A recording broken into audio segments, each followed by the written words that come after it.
Hello everyone, and we're back in Amsterdam for one episode, and then we're going full Twitch in January. Hope you're all well, and hope you're all set for the big man to empty sacks all over your houses and rooms. Alright, Richard, send a request, mate, and we'll try and get this shit show on the road.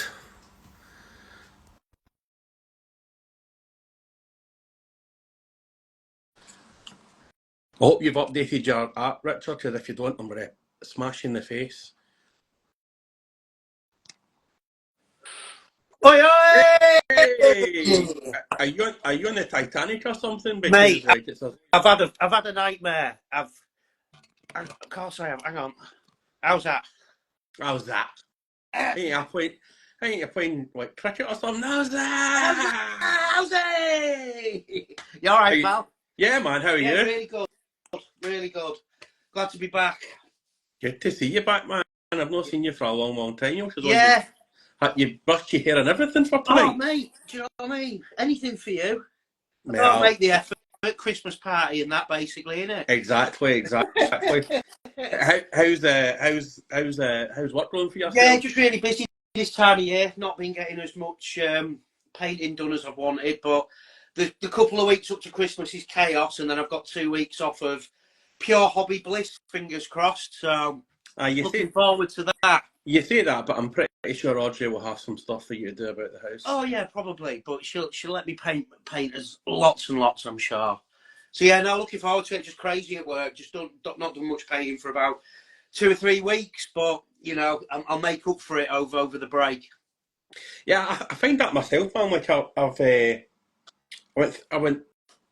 did a couple of models, and then I kind of started playing Elden Ring and right, yeah, and then playing Stardew Valley, which is just a time capsule. And then I went through my combat patrol and I built this bastard over the weekend. Oh yeah, I saw that on your page actually. He's one of the best Grey Knights models, I think. I really love that one. And then I dropped it, and then it exploded everywhere. It exploded everywhere this morning, so I had to then do some. He's not going to get his modelling contract now. Bit of battle damage, even if it was false. You know what I mean? I think what it is, I glued it in the wrong place, and then I think a gust of wind when I was spraying it caught it. I think and it's saying not to paint it, I think, is what it's doing. Don't paint, mate. Don't paint something easier. Don't ruin me with your straight paint jobs, Duncan. Please don't. Not true. But yeah, the last thing I did was that sort of half and half marine, you know, the electric camo thing. And it was just a bit of fun that I knocked out in a day, you know, sort of sidestepping, finishing all the big projects at the minute. But you're still jumping on the socials, doing the artist versus the art thing. And I've entered a couple of comps, and so still sort of partaking. I've got about 6 things on the desk. I'm one that sort of paints loads of things at once. I'm not a completist by any stretch. I think it's short attention span, I think. But I've got about 8 or 9 projects on the go and another 8 rattling around upstairs that I want to start. So fingers crossed over Christmas I'll get some started, some finished, tick some off, you know. But yeah, the last one was at Marine, which I was fairly chuffed with. It was only a bit of fun, but I think it turned out all right. Yeah, man, I loved that Marine. It looked cracking, like. Yeah, I've just seen like loads of people do it. I mean, I know it's not original by any stretch, you know. Mimicry is the highest compliment or whatever they say, but like the Sir Six type thing, you know, like where it's the Alpha Legion thing. We were talking about it the other week. Yeah. News to me, all that Alpha Legion stuff, so cool. I'm not a lore guy, but it was nice. I love the look of the Alphas, but getting that bit of lore off you, and you sent me a book and stuff, but I just love the whole, you know, I love that sort of, that split thing, and I think it's Survey Star does it, and there's a few others that have done versions of it. Yeah. And I thought I was going to do a Noise Marine, you know, sort of half Slanesh, half Nurgle or something. So it was just a practice for that, really. And I just thought I'd cheat and just do what I normally do, which is either paint a Blood Angel or an Ultramarine. But I think it looks all right. Man, it looks cracking. Like, I mean, with the lore of the Alpha Legion, like what they did in the Esteban, and eating like Raven Guard and like like, some quick plastic surgery to look like them, and love all that. Yeah, I mean, I think there's a couple of good books on it where I think throughout the entire book, you think it's one specific character who's definitely the Death Guard. Yeah. And then it turns out, the Alpha Legion. And then it turns out it's somebody, it's like another character that you thought you wouldn't think it was. Loads of models I like the look of, and then there's loads of stuff I really like the lore of, which I wish the models were better. Yeah. So it's like the Drukari, like, it was another one. I was on something like this with another guy who did Drukari, and I didn't really know any of the lore. When he explained all like the backstabbing and the politics and turning people into flesh tables and, you know, the lore's really cool, proper horror film stuff, but the models are just a bit meh for me. You know, I'm a chaos painter, so it hasn't got tentacles or it's pink. I ain't bothered really. So, I mean, maybe try paint a flesh table or do some Eldar, but I really like the Drukari lore as well. Dead Dancer, don't worry about waving back, as long as you're there, mate. Hi, Dead Dancer. Richard will wave like a lunatic for everybody. We appreciate you tuning in and giving us a couple of seconds of your time. So, yeah, you all set what you getting, Audrey, apart from some love tokens? What you getting, Audrey, for Christmas?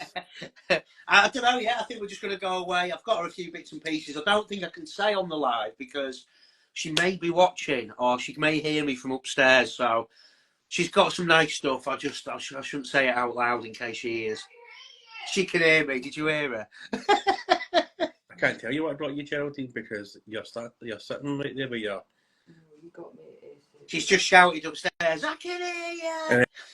And Geraldine just picked up, what have you got me? I'm like, Geraldine, can't tell you, it's a surprise. Yeah, that's it. It's always a surprise. But you used up all your Duncan Love tokens quite quickly, so maybe I'll get you more of them, because they seem to... just more! It means it sounds like you're not offering enough. Yeah. I mean, when she's got perfection, what else does she need? Yeah, well, that's it. You can't build on that, can you? They're the tolerances you work to. Perfection. Exactly. And have you still cuddling into your wee matey at night that the good yes, he's currently he stays in our room, and then if we have guests, he goes into the spare room. So yeah, whenever people go upstairs to the spare room, there's like Lego on one wall, my signed picture of Boba Fett and Darth Vader, and then a Teenage Mutant Ninja Turtle on the bed. I mean, be yourself. Own it. That's what I think. Exactly. But yeah, and I admit that. I love that. And obviously, Mikey's a firm family friend now. And obviously, you wear your funhouse jacket when guests come over. Well, yeah. Normally, their request. Are you? Yes, I am, and I have got it on video, and I do have a Betamax ready to go. But yeah, normally get that out for the lads. You've got to. You're rude not to. Yeah, because when people have to know, you have to wave Pat Sharp's hair in your face like he did when he was molesting you. And yeah, you say molesting, I say shaping. Well, here, the Catholic Church did it for centuries. Do you know what I mean? It made me who I am today. It was a thankless task, I think. It was. I mean... I wonder how late Casey's going to be to these usually. No, is he Jew, is he? This is prime Casey time to come in. I wouldn't have it any other way, to be honest. Like, I think when we were doing the Inquisition last week on Twitch, actually, he was so on time that I actually forgot to press record. So, like, it's like one of the missing Primarchs. We've got 2 episodes that nobody has ever seen. Because I was all fingers and thumbs on Twitch. I was like, even though I do Insta and stuff, I mean, I'm at that age, I think, where even if it's just downloading a new app, it's like a granddad. It took me about 40 minutes to get Twitch. I was like, how do I leave comments? You were like, just in the comments box, dude. Yeah. That's just killed me earphones. Hello. All right, Casey. All right, Casey. Why does your ceiling look as though it's like arse cheeks with the lights? Where are you? My kitchen. All right, cool. Yeah, it's a weird. He's got a weird coloured ceiling. Well, hang on. So I'm gonna have to jump out. Something's going mad on my phone. 1 second. And that was Casey, everybody. Thanks very much for coming and doing your bit. Yeah. All right, MLG. All right, Tony Case. Hello to everybody, and thanks for joining us for our last hurrah on Instagram before we make the move to Twitch or YouTube full time. But it's been quite a good year. Like, I think we've had a lot of firsts this year. Like, we had a lot of returning guests, which was good. we had you guest hosted once and asked 3 million questions inside 20 seconds, which was amazing. Yeah, I mean, I did my homework. It's just it all came out at once. Do you know what I mean? Oh yeah. And I think Green Mank was so overwhelmed with the sheer volume of questions. Was he the guy that you didn't realise had a shop as well? Yeah, that was the thing. Yeah. Good interview by both then. Yeah, that was mad as fuck. Like casually dropping that into the conversation that he owned a shop. It's like, classic Paxman. Yeah. You alright then, Casey? Yeah, good. Sorry about that. Palace went 1-0 up in the first minute, so that's obviously delayed me tonight. Occupied is the word, is it?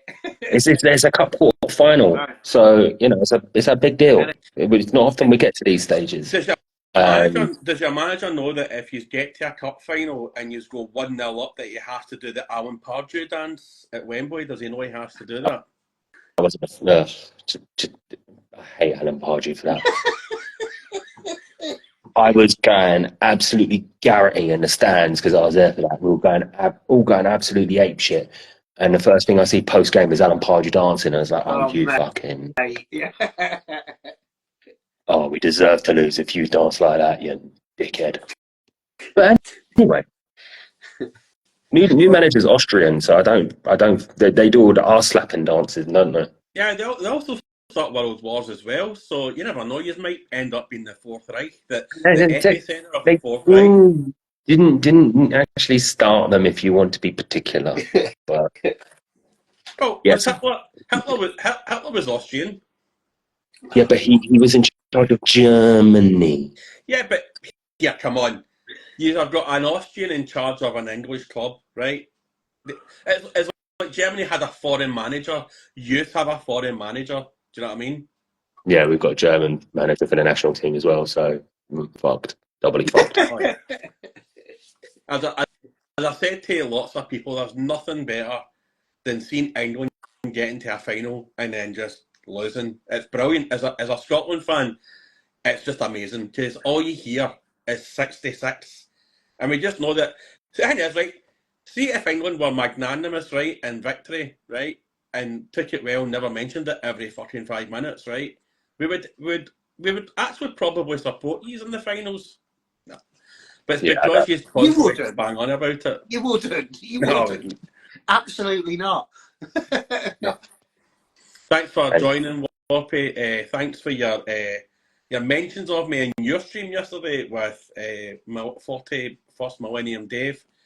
Fucking old Whoppy. Look at me, I got mentioned in another stream. Oh, he was doing his whole suck his cock. He was doing the whole fucking, he's not Scottish, he's fucking a plastic paddy and all that now. And he knows that doesn't wind me up, but I will hunt you down and I will fucking shoot you. Oh, dear. Fucking. I think the first thing I said was, pair of specky English twats, because I wouldn't let me say cunts. Ever the charmer. Oh, look at him. He's out and about. Watch out, children. Whoppy's about. All right, oh, Jesus. Hello. How are we all? Yeah, good. Yeah, not bad, man. If anybody wants to join in, send in a request once we kick Whoppy out. You've got 5 minutes to swag it all up, and then we'll kick you out. Thanks, mate. Well, I just wanted to pop in and wish you guys a very Merry Christmas, to be honest with you, mate. And thank you, Sam. I'm glad you've had a very productive year doing your little stream and podcast and stuff. And yes, I will call you a plastic paddy / Scott Dunk, to be honest with you, mate. So, it is what it is. I just want to say, like, you've co-hosted, even though you're banging on back on as a guest. Like, you've co-hosted a few times as well. So thanks for stepping in a couple of times this year as well and hitting people with your my fucking eye. She just sprayed me with her insulin in my eye. Anyway, she wasn't squirting, not yet. Right in the eye.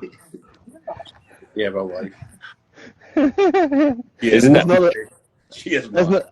That's not the first time someone squirted in your eye, Dunk, I'm sure. Oh, she is. I am sleeping outside. It's official. Oh, shit. Well, what's it? But Well, I was going to say, yeah, go on. Coming on, and like your technical questions when we had Adam from Army Painter were brilliant as well. So thanks very much. No worries, mate. You are more than welcome. And as I said, if you want me to do a little Inquisition on the road in Vegas in a couple of weeks, I'll be more than happy to sit down and have a chat with anybody that wants to talk to the Inquisition and then send it over to you. No problem. As I said, as long as you dress up as Dennis Pennis and doing a Dennis Pennis style, that would be awesome. Yeah, maybe. I don't know. We'll see. Yeah, it might launch your career into Hollywood, like it did with a man who ended up in Game of Thrones and all that. You never know. Oh, I don't know, mate. I think I'm going to be doing far more debaucherous things in Vegas than dressing up as Dennis Pennis, to be fair. So, but yeah. So, what's everybody's plans for Christmas then? What are you guys doing? You got family around, or are you going out and visiting? What's everybody's plans? Well, apparently I did have family up until my wife squirted her insulin in my. So yeah, I'm out visiting all the family. Having a few over, going to see my brother. Got family sort of scattered up and down the UK, so it's just a grand tour of catching up with all the siblings, and then hopefully get a load of painting done. Plus, put on a few pounds and drink some booze, the usual. Stacey, are you up to Sunderland, or are you staying in Cambridgeshire? No, Sunderland this year because we ain't been up for a while. Should be all right though. I think depending on like timings and stuff, I might try and meet up with the Warhammer pod guys. I've been messaging them backwards and forwards, so that should be good.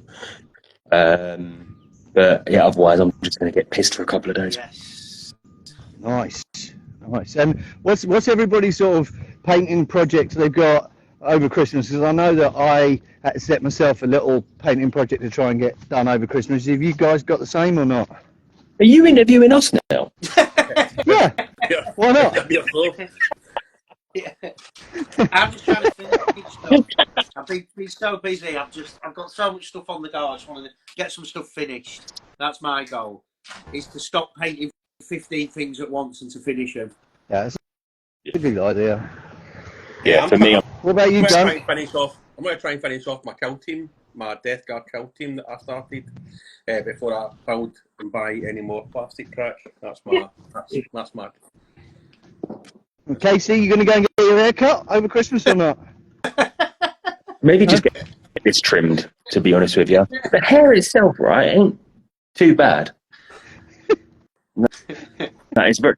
The grey bits make me look like Reed Richards. The beard make me look like a tramp.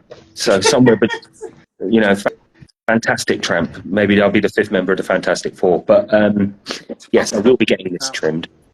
I'll be getting my beard trimmed, and at the moment I'm trying to rush through finishing my witch hunters that I'm doing.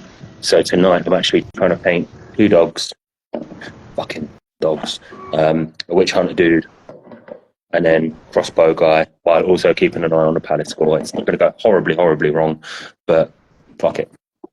Who's Palace playing tonight? Is it Coca-Cola Cup? Coca-Cola Cup. That's how long ago you were up in the country. Yeah, probably. It was like Littlewoods Cup. I don't know, whatever it was, The Carabao Cup now. It's a shit energy drink. We're currently beating Arsenal 1-0 at Arsenal. Ooh, hello. Exactly.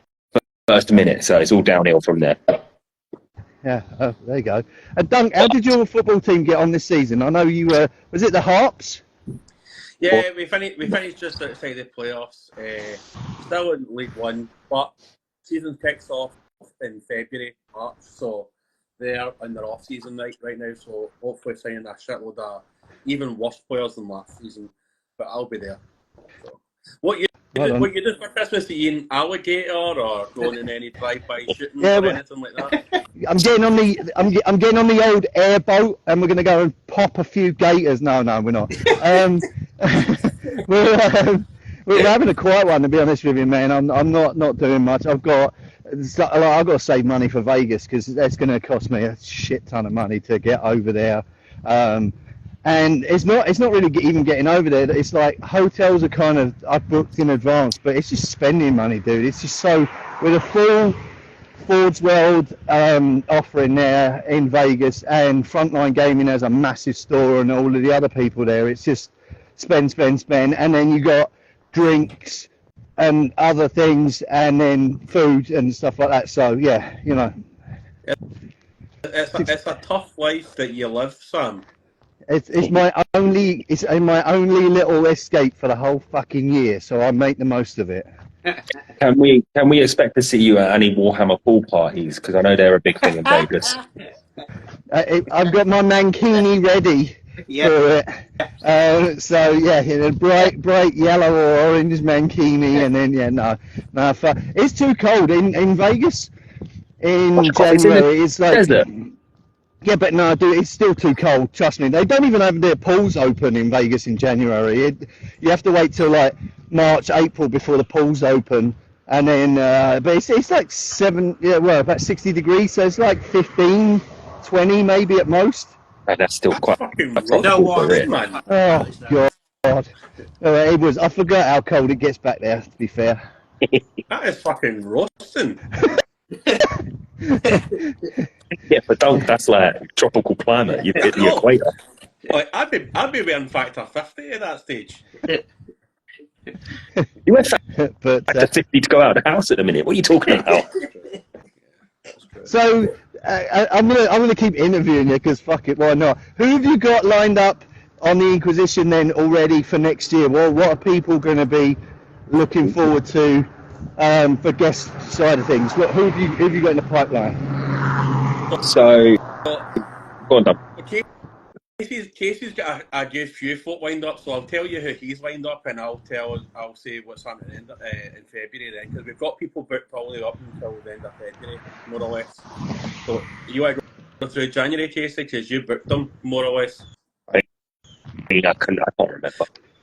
Right, so this is episode 68. So in episode 69, we thought we'd go a wee bit spicy. So we're going to have the brush lickers on, because you can't have 69 without some licking and some brushes. So we're going to have brush lickers on in January, and then can't remember the other two days. So we've got, I remember now, we've got brush lickers, then a company called Rock Minis that do a lot of 3D printing. They basically rip off a lot of well-known products, shall we say, and scale them down to like big sizes, so like 8 and 10 mil. They're big on 3D printing terrain as well. I bumped into them at the Salute. I was introduced to them, pretty good guys. After that is Cat or Rabbit Scale Model Studios. Rich, you'll have to come along to that one, because I've finally convinced him to join in. And I can't remember who we've got on after that. We've got Siege Studios are going to come on at the end of January. Siege, yeah. We've managed to convince them. Hopefully they don't watch any of our episodes until they actually come on, so they don't cancel on us. No, but your man for Siege Studios was very kind and said he would happily come on. Wasn't expecting them to come back. And then in February, we're going to do a female-only month, because I realised halfway through November that everybody that we had on was guys, and the no new guest November. So Casey coyly called it female-only February. So we're going to have on Tis Paint Minis coming back, SK Paint Slayer, Leafy Decays, and a new lassie, Kate something is coming on as well. So I've left it to them to decide what dates they want to pick, and to be fair, they've actually been quite cool with picking their dates. So we've got that lined up for February, and then I'll start reaching out to some folks in March. I think the guy that sent me my Secret Santa for hobby vices, I think he's going to come on. He's an expat living in Belgium, so hopefully get him on and a few other people on. So yeah, that's us up until March. Try and get some like brand new heads on as well, that like we haven't had before. I think we might try and push, and there's a couple of accounts I'm quite interested in. I'm wondering if we can try and get them on. I have messaged someone who works for Warlord Games, and they haven't responded to me yet. They were backwards and forwards for me for a little while, but they just seem to have slowed down on responding, and I think maybe they're just trying to give me a cold shoulder. But I will just send one more message and just sort of say what I want. They were weirdly enough, they worked in my local Games Workshop store when I started hobbying, got recruited to the heavy metal team, and then left them for Warlord. So a bit of painting experience and history with both companies might be interesting. See what they can say if they do come, but I'm not going to get my hopes up. They probably did some research and then found out Dunk was on the sex offenders register, and then was just like, no, we'll cut that. That's why I left the UK, because it doesn't bother you if you live over the border. That's why you live in Florida. That's why you go from state to state to state. You're like the guy in Kingpin who has to go and start chat people's doors. You're like Jesus from Nobody Fucks with the Jesus from Kingpin. Shine that fucking ball. Shine that ball, yeah. Put the little gun up your ass until the trigger goes. Yeah, exactly. Yeah, nobody fucks with Jesus. Yeah, exactly, man. That's the thing. But yeah, no, it's going to be a good year. So you're literally just transferring over everything to Twitch. You're just going to go full balls deep into Twitch next year. Yeah, I think because when we tried to have Graham McNeil on for the second time, it was just a complete farce. Like that, I don't know if it was maybe to do with the internet or the bandwidth, but it was a complete and utter farce. So we just decided that we've pretty much got it set up, and we've tried YouTube and Twitch, that we'll just move to Twitch now, and then we'll still upload it on YouTube and stuff. I'm also trying to get John French on as well. He's just waiting to get permission from Black Library, but he is quite keen to come on, because I've messaged him back and forth a few times. So maybe push to try and get him on early next year as well. But, I got someone I'm talking to that actually is so really awesome. William King, if you know William King, but lovely guy, and he's just like, I can't do technology. He said, if you want to come around my house with a camera, and I'm like, dude, I'm in America, dude, I can't do that. And he's like, yeah, that's just, unfortunately, with him being of that elderly age, I couldn't get any sort of anything further than that with him, really. But it is what it is. Some of these people are of the more mature age, and technology is not their friend, so it is. That's our big name, William King, man, because he did all the old school Grotrex and Felix books and stuff, didn't he? The original OG 5-6 books, which were by far the best. Yeah, so it was the Warhammer fantasy stuff, and it was about a dwarf that goes out and he just wants to murder everything, and his human mate that writes everything down. Sounds dumb, but they were really good books. He also did the first lots of the Space Wolves as well, the first Ragnar Black Mane trilogies and stuff like that. Yeah. So, but we're talking like 30 odd years ago, and I was like talking to him, and I didn't realise how old he was, bless him. So he's still writing, still doing a lot, but technology is not the most geared up. Well, you're fucking loaded. Get on a fucking plane. Get to his house and set him up. If you can afford to go to Vegas, you can afford to go down to Mr. King's house. Fucking hell. Yeah, you think I'm loaded? Yeah, all right. Dude, Vegas is expensive. I think the thing that I learned last year is that if I'm going to go, I have to go for like a week. The thing that I worked out as well, Adepticon's great. And it's like one of the biggest ones over here. And if I can drive up, I'll probably drive up for like a day. It takes me like 2 days to drive up there, a full whack one day.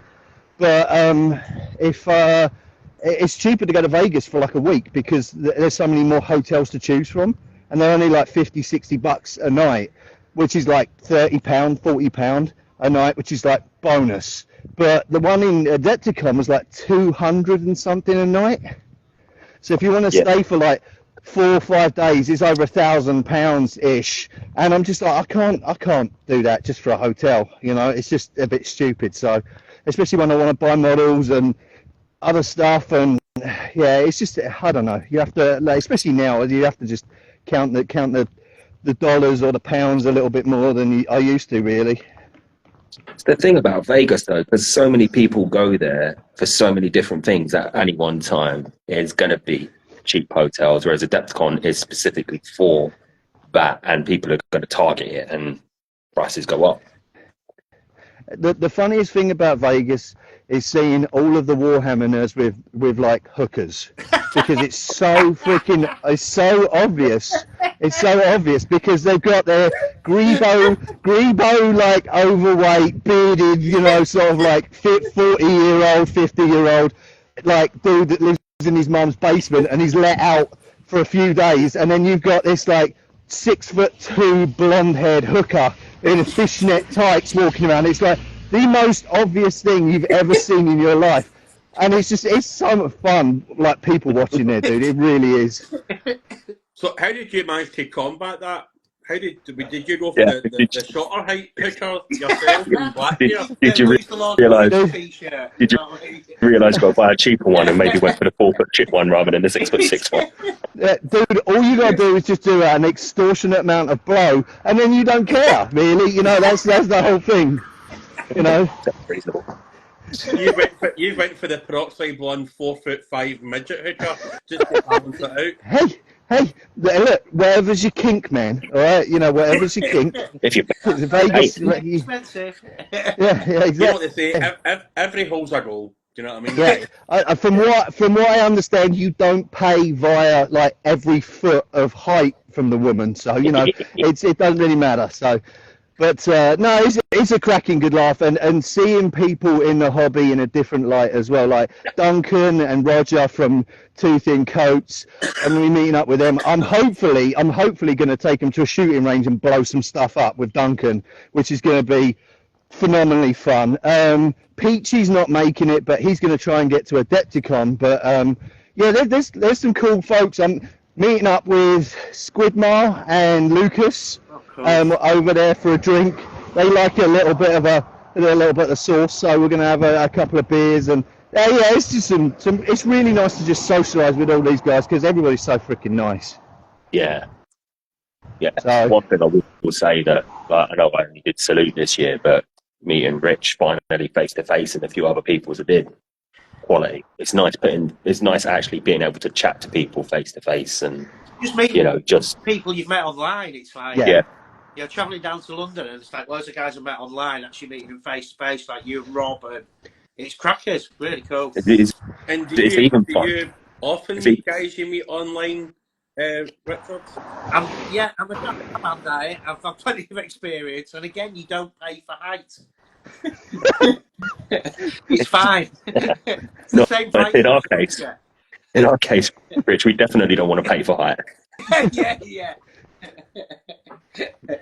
But no, it's all good, man. I love that, and that's a really good part of our hobby is knowing people and getting to know people from streaming, and like talking to them online and Instagram, then meeting them in real life. And it's weird, like you get this impression from some people that you meet in the hobby that they're either really short or really tall, and then all of a sudden they turn out to be the total opposite, and you're like, whoa. Okay, like one of the guys, Zach, who's been on my stream a number of times, I only see his head. Like literally just thought he was like 5'5", 5'6". The dude's 6'5" and about 300 and something pounds. He's a fucking giant, and I was like, dude, you are fucking massive, mate. And he's like, yeah, everybody thinks it because all you see is like they're up on the stream and that's it, sort of thing. But yeah, it's great. It's great fun, man. Sweet. So where are you walking? I'm on lunch break from time to time. I go for like a 4 or 5 mile walk, just because otherwise I end up like a fat git. So I'm just walking around the bay. There's like a bay around my area, and I'm just literally walking. It's a beautiful day. It's about 20. I want to I'm trying to do Celsius here. About 23, 24 today. It's too hot for me. Yeah, that's back to 60 for Doug, that one. Yeah. That is like factor 9,000. Like I would just melt. He's in that stuff that they advertise on RoboCop, where it's just like aluminium. Yeah. I'd buy that for $1. No, it's a little bit unusually warm today here. Normally, it's been pretty cold, but it's still blue sky with cloud, like that every day. It's just stunning. I will never get over how nice it is not to have grey, fucking rainy skies. To be fair, and you say that, but you've got to put up with hurricanes. Dude, I can put up with like 2 or 3 days worth of bad weather if I have the rest of the year like that. So then, I'm a winter guy. I like the cold. Yeah, I'm into it. I'd rather have the cold because you can like put layers on. If you get too hot, you can't start peeling skin off. Do you know what I mean? And there's no way to kill you down. Am I just saying that because I don't live in a hot country? I'm trying to be Yeah, all like, we are. yeah, winter's fine. I live up north. I love it. When actually I don't. I fucking hate it. I just want to live in the sunshine. No, up with it up here. Dead sound.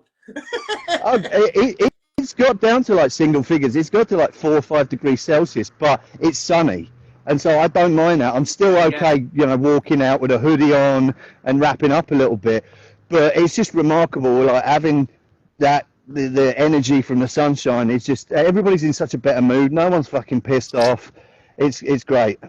One of the boys that I know for here, he's actually Nigerian. Like, he actually came over and played for Finn Harps back in like the early 2000s. And he went back to Nigeria for a funeral a couple of weeks ago. And we asked him, how did you get on? Like, how did you cope with the heat? And he's like, oh, it's too warm. Too warm. It's too hot. And he says, it was just too hot. I got off the plane and I was sweating like a black man. And I'm like, look up, you are black. He's like, too warm. Too warm. And he's been living in Donegal like the last 25 years. So like he is totally fucked. Like, we were in the sauna about a month ago, and I was like, why are you in the sauna? I'm going home, so I need to get used to the heat. fuck's sake. Jesus Christ. Jesus Christ. Anyways, right, I'm going to get going, but lovely to see you. Hope you all have a good wonderful Christmas. Dude. Take it easy. Watch out for those Burmese pies. Don't spend all your Don't money in have Vegas. that. Oh, yeah, if I survive Vegas. The short ones. Yeah, short ones. Okay, Yeah. Right. All right, dude. Nice love. Well, dude.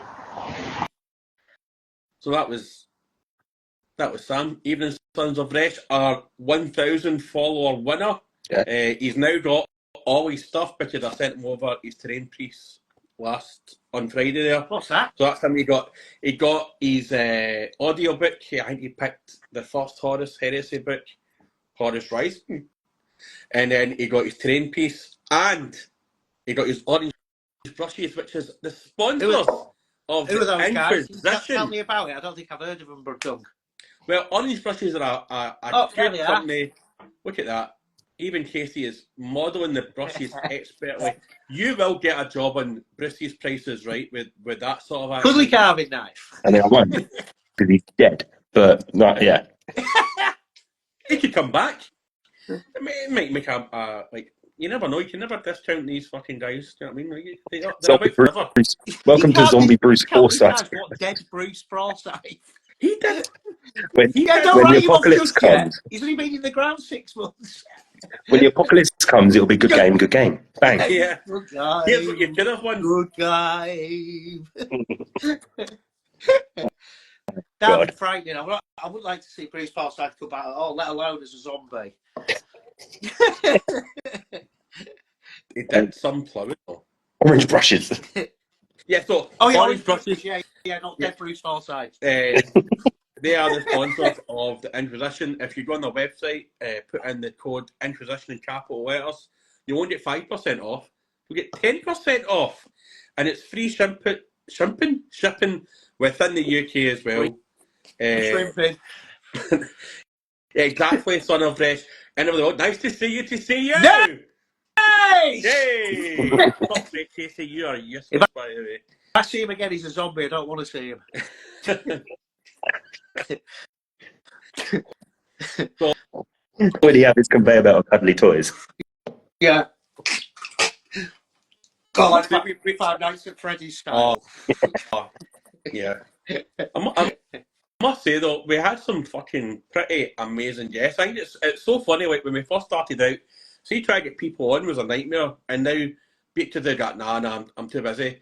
And now what they say is, why do you want to have me on? Like, what about? And everybody's story is just so different. Yeah. As well, because when we ask like people the same first question, and then it just goes off into like mad tangents, and when we find out that they would love Pain by Hookers for Size and Dead Bruce Forsyth, yeah. the Chips remake, you name it. We've covered a lot of angles here. Yeah. It's what we have to do, Rich. Yeah, I'm into it heavily.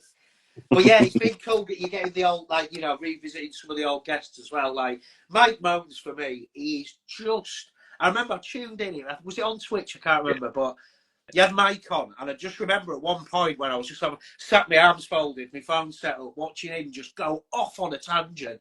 And I just looked at you two, and you were both like, not glazing over, because it was really interesting stuff, but you could just tell, like, my work here is done. Like, plug him in and watch him go. And it's like, when he goes, doesn't he? He's such high value, Mike. I love him. He's right, like, he's so good. I said to him it's like, before, you know, the stream week on. I could get him on. No. Did I say to him, like, a couple of days before, I says, like, I'm just going to ask you one question, and if you don't speak for the entire 2 hours on that one question, I'll be disappointed. Yeah, there were points where you were like, I'm going to have to interrupt you here. You know, I've got 57 questions on the chat. I really need to ask these. And he'd be like, and another thing. He is good for that. Like I say, value for guest. You ask him one thing, off he goes, and you're just like, yeah. I think it was like, what happened to me in Twitch this year? And it was like, well, the fucking happened, and then that was it. That was it. I mean, you've got to just mention one provocative word. So just mention the word Twitch. It's like triggering, wasn't it? So Twitch, it was like boom. Oh man, so good. Such a cool guest. I fucking love Mike. He's actually going to help me finalise setting up OBS over the festive season as well. So I think Mrs. Holmes sent him a Michelangelo as well, because if you ask anybody who's your favourite turtle, everybody says Michelangelo. What? Nobody has said any other turtle at all. It's all Mikey. He's a party dude. Yeah, he's a party dude. Do you know what I mean? I mean, Donatello does machines. I mean, he's second. You know, it's Mikey, Donny, Raph, Leonardo, obviously. Yeah. You know, if your favourite turtle's Leonardo, I don't trust you. There's something not very right about that, I don't think. He's the most vanilla one. Yeah, definitely.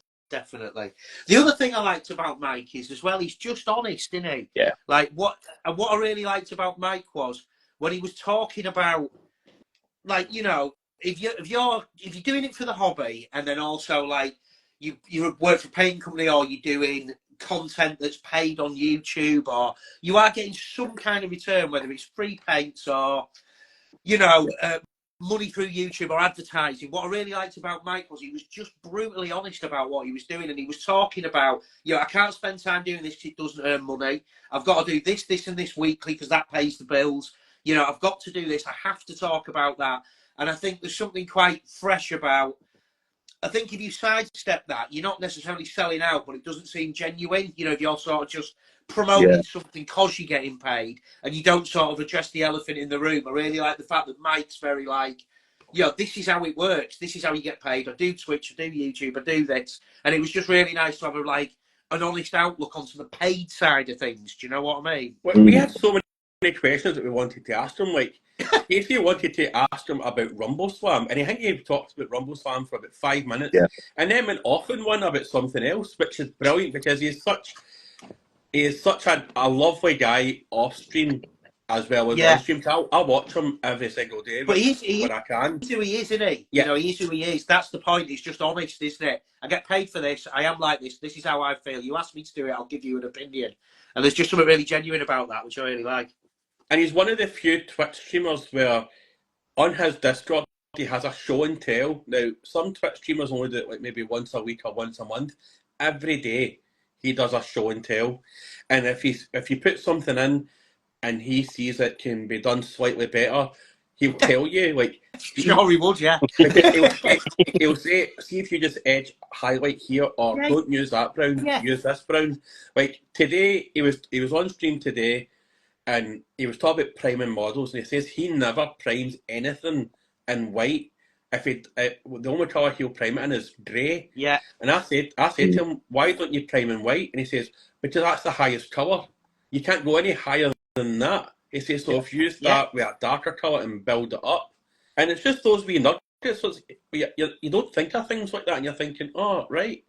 I mean, there's loads of stuff like that as well, and I think with something that's creative, where you're putting your own spin on something, it's hard to give advice because it's like, you know, it's your interpretation, and you know what is good painting. You know, is it, you know, Box Art Games Workshop, or is it something different? But the point is, there's so many techniques that, you know, they are creative. But what I'm saying is understanding colour, and you can give a few, like someone told me about undercoating. If you want to paint yellow, undercoat it in magenta, you know, pink. And I know it's, people might know it, but if you don't know it, it's a, you know, it's a massive step. Or like painting in transparency, or the zenithal undercoat, all these little nuggets that, you know, it's such a good way to help people out to get a better finish, you know, with less work. And I mean, I've got to sort of drop the name drop, but obviously with the Green Stuff World tutorials, that's Quang. Did you plug in? Did you plug in? Well, friends. But you know what I'm saying is, doing the tutorials, that's what it's about. It's about sort of just trying to find easy techniques to achieve something a bit better. You know what I'm saying? Yeah. That's what it is. That's what it is at the end of the day, though, isn't it? And this is what I think a lot of people complicate. It's what works, what's simple. Yeah. Think outside the box sometimes, because so many people release tutorials. I was like, I do this, and this is like, there's nothing wrong with like the Warhammer TV videos, for example, where they say, right, this is what I do. Learning, I watched all that. Yeah, you build up. If you're painting yellow, you start dark, you build. Yeah. But then, like you're saying, the best way to paint yellow, start with magenta. And it's just, there's so many little hacks, like the whole slap chop thing, you know. Such a great way, you know, using transparent inks and all that. It's such a great way to get just a effect quicker, you know what I mean? Like fluoro paints for OSL, you know, it's such a good cheat, you know. Whereas you see the Games Workshop tutorials and they're like, you know, 57 steps long, aren't they?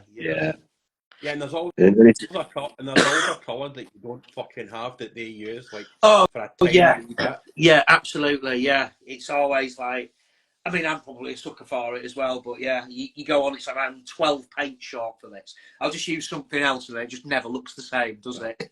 No, I think there's some of Brecht nail put the nail on the head there as well a bit, and it's something that I do is like your models. Yeah.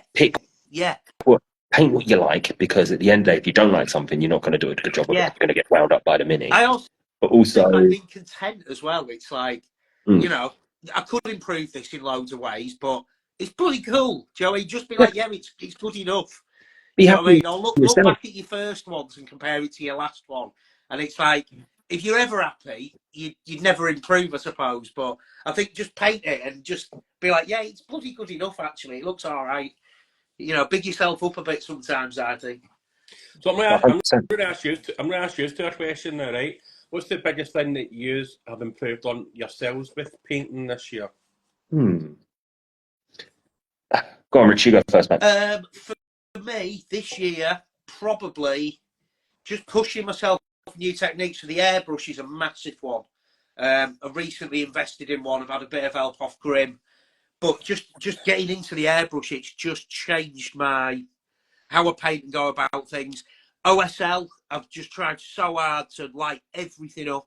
So using the airbrush, OSL, and the underpainting thing, you know, sort of zenithal undercoat using transparent inks, sort of the whole slap chop thing, then combining all of these three things just to make things easier, quicker and better. So for me, it's airbrush, OSL, and underpainting of just, I looked at some of the models I've done recently compared to when I started, and you know, I had a little wry smile to myself. I was like, God, these are loads better. I am getting somewhere with it. So yeah, I'm just so stoked, because when I first started, when I first jumped back into the hobby, when I started painting, you know, I'd never seen OSL or fluoro or NMM, and these things didn't exist when I started in the late 90s. So when I jumped back in, I remember I bought a white dwarf that had like that year's Golden Demon in it, and it had like epoxy resin pours and light up miniatures and ghosts and airbrush. It blew my mind. And I remember thinking, you must be able to get paints that make things look like they glow in the dark and all this. And I remember jumping back in, and that was always one of my main goals when I started was, I want to do the glow up stuff, the lighted stuff, the OSL, the neons. So after 4 or 5 years of being back in and finally getting there, I'm just really stoked on my OSL this year. So that was like a Mike Moans answer there. Oh yeah, sorry mate. I mean, you want value, you've got it. But yeah, I sorry, would. in case you didn't get it. Yeah, you know what? I'm gonna say again, airbrushing. Like, I haven't done it for a little while because I've put my Necrons to the side for a bit. But I wish I did it sooner Yeah, because totally. when I was 100% agree. yeah If you get the when right kit, it's all about half of it's the kit, in it. yeah If you get the brush and the compressor right, and you know how to clean the fucking thing. I yeah mean, when I got my first one, I got this like nail brush one from Korea. Yeah, it was like 25 quid with this tiny little compressor. My whole kitchen was blue. Do you know what I mean? It's like tape fucking like bits of paper to the table so I didn't wreck the kitchen table and all this. But if you get the right kit, it does that, and you clean it properly, it does half the work, doesn't it? But yeah, like I wish I jumped in sooner. It's such a sort of polarizing tool, the airbrush. People yeah either think it's cheating or too it's hard not to use, but I just think, just persevere with it. It's it's so definitely not quick, and those yeah blends you can get with it are just. I mean, it's now I struggle to paint anything normally. Everything I look at, I'm like, I'm just going to fade it from red to yellow. I'm going to fade it from purple to green. It's just like everything's a blend now. Then I'll light it up. Yeah, let's go. it's definitely like you say. I mean I asked for one for Christmas last year and it was I think it was like a nail brush one Yeah. primarily, but because for me, I didn't want to go all in and get all the gear because I haven't really got the space for a start. But Yeah, also, it's like I don't as quite well, know what I'm doing yet. isn't it? I was the Yeah, same. I was like, I'm not spending 200 quid on a setup. Yeah. I'll yeah, cut my teeth on a shit one for 20 quid. exactly. If I learn on that, I'll be the next Illuminista. You know what I Yeah, mean? uh, And all I did was wreck the kitchen walls. but for me, like when I started doing my Necrons, I started with the troop selection, so I had like 40 warriors to do. Yeah. Batch painting was a pain in the ass. If I had the airbrush then, it would have made it so much easier. Yeah, you look. And you, Sorry. no, you're all right. I was doing it all metallics as well, so you can get just a nice, quick, Yeah. easy looking highlight from just a lead belcher spray, one spray of a chrome, one spray of a silver, and the things look Yeah. metal. They look shiny. You look So at Warpy's Emperor's Children. He's a really good example of batch mm, painting. He really nails it. So he'll get 40 Space Marines, and he whips the black undercoat on, whips the purple on, picks the details out, and they look great. Especially on the table. yeah, It's that old school thing of sort of painting all your troops to a certain level, then picking your characters out. But yeah, I wish I'd jumped into the airbrush a bit sooner. But I also wish that I'd stopped being so lazy and just using it for everything. I'm only and human. like ADHD mini says as well, flush that fucking thing out. I use it once and I'm running it underwater and blowing water out of it for like a good 5 minutes. I've got the airbrush cleaners from Vallejo as well. We don't mention them right now, but I mean, but yeah, I have to to clean sort the of take shit out week of it. down to cleaning it. Do you know what I mean? It's like it's a messy tool in it. You end up covered in it, and it shits all over your desk. But it does work if you sort of. It's the cleaning, I think. Yeah, Get your kit right and the cleaning right, and it pays off. yeah, man, definitely agree with you What on about that. you, Doug? What's your biggest sort of pro this year from the painting point of view? I think just being neater and taking my time. Yeah. I think just thinning my paints probably and just take my time. Like I think I'm really bad for if I know I'm coming to the end of a model, I just want it finished, and I'm trying to slow that bit of my painting down. But I think I've improved actual painting. Like your applications come on just leagues. It's it's some of your recent stuff's just so good, and your palette choices as well. Just I think that's the big thing. Not like even though I've got like fucking 100,000 colours, I'm not trying to put every single colour onto a model. I think that's less is more, as the wife says. Less is more. So unless you just paint a noise marine every month and just use every paint. And then go back to batch painting. Do you know what I mean? Just paint one Slanesh model and then go back to batch painting. That's what I do. I have a break every now and again and just paint something multicoloured. Yeah, but I must say I did enjoy painting the noise marine, but I think as well, like once I've done my Death Guard, I'll then go into my Drain Knights and then I'll go into Necron. So I have that nice rotation going with different models as well. I think that's key as well, so you don't get burnt out. yeah. Like I'm gonna start my Golden Demon thing. I think I've been talking about it for a couple of years. I mean, I'm not bothered about. I mean, obviously, it'd be great if you entered and got any kind of merit from it, but I just think that it's on the bucket list of, if you're in the hobby and you're a painter, it's like, I want to enter something. Do you know what I mean? Yeah. I think it'd be cool going to the show and seeing you modelling the cabinet next to everybody else's. But I do fancy something big.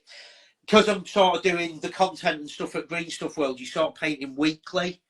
And when I'm doing something big, it's in the background. Whereas before I was doing the Green Stuff, you could sort of spend 4, 5, 6, 7 months on one model and do it at your own pace. So, you know, I'm looking forward to just doing something big again. Like when I did my night, I think that's one of my favourite things I've ever done.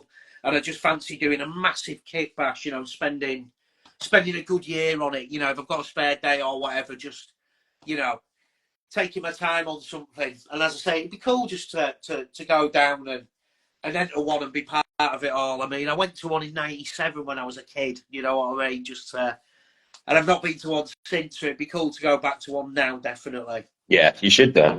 You definitely should. Yeah, I mean, like Salute as well, that was the start of the year. That was my big highlight for me. It was so cool, just sort of actualising stuff, I suppose. I mean, like, you know, when you're down there, it's, when you're online, even though we're talking now, you know, you're just a face on a screen, so it's really cool meeting people at a show. You know, it sort of actualises what you're doing, you know what I mean? It was lovely tipping your stand over every 10 minutes.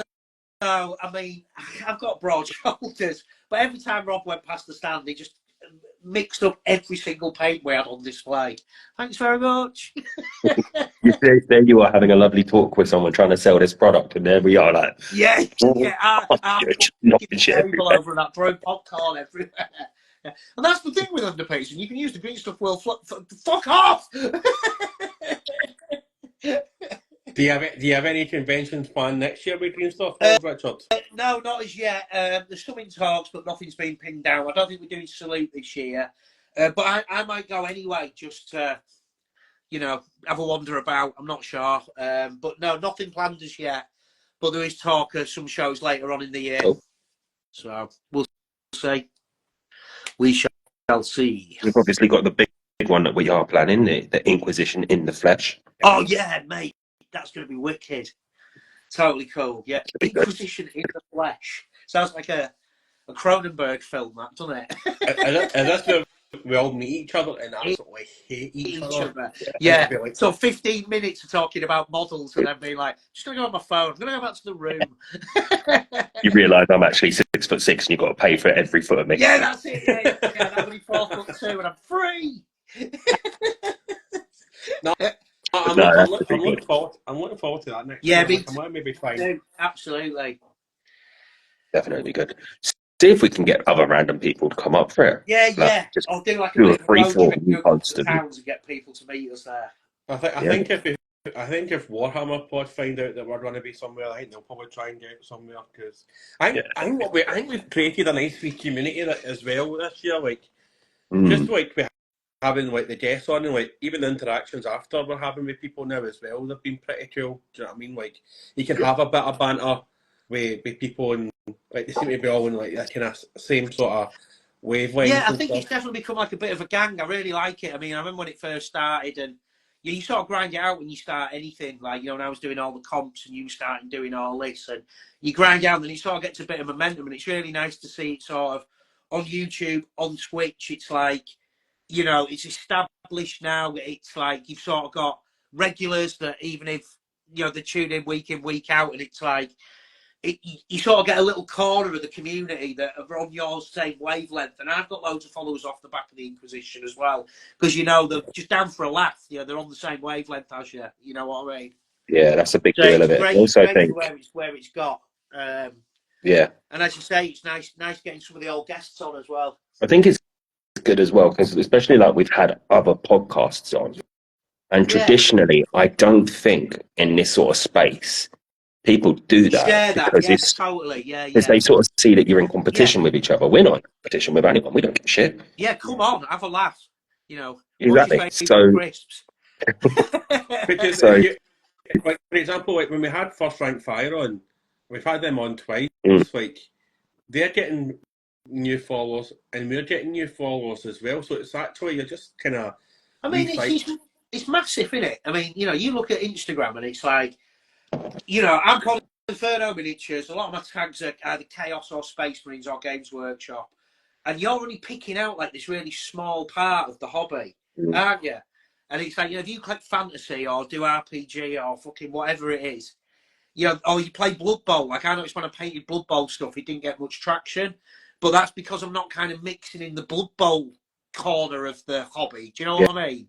Yeah. Like, you sort of follow people because they're like-minded or painting similar stuff. So when you paint something different or go down a different trend, it might not hit as much, but it's because it's massive, isn't it? And what I really like about the Inquisition is the fact that it covers all that. You know, whether it's voice artists, cosplay, people making their own games, lore guys, you know, you really have tried to get everybody on in the hobby. And I think, you know, it's such an healthy way of going about it rather than having like a niche little group of top end gamers, or, you know, this is the Golden Demon group where the only people we have on are all the people that have won the sword. Like, there's a lot of sort of niche groups out there where they stick to their little gang of whatever. And I really like this because it's all come, all get served, all have a go in it. Yeah, man.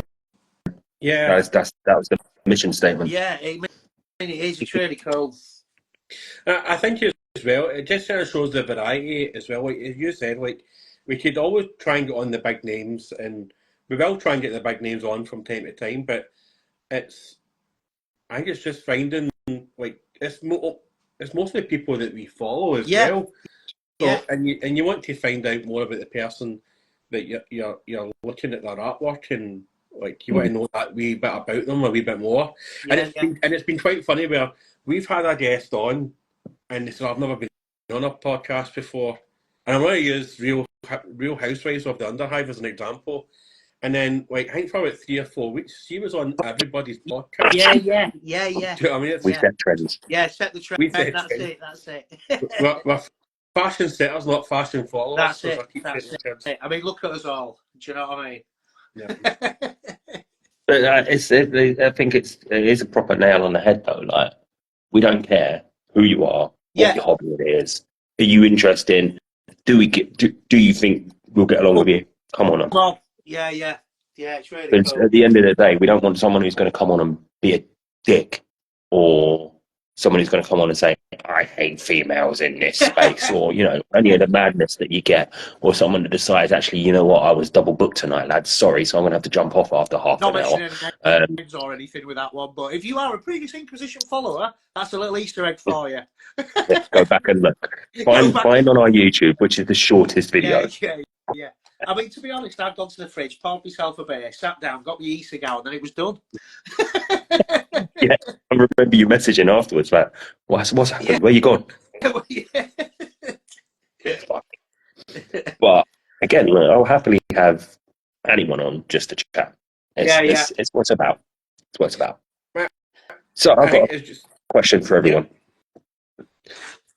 What has been actually, this is a double-ended one. Whee. What has been your release of the year, and what has been the favourite thing you've painted this year? Good question.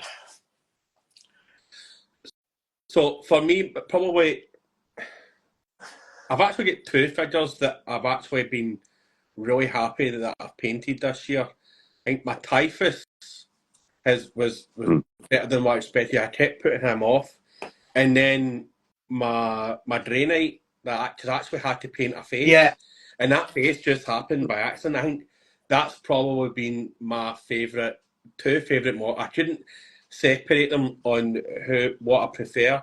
Just when I look at them both, I'm thinking, like, I can see how much improvement I've done getting up to Typhus, and then I can see a lot more improvement up until I've done that Draenei as well.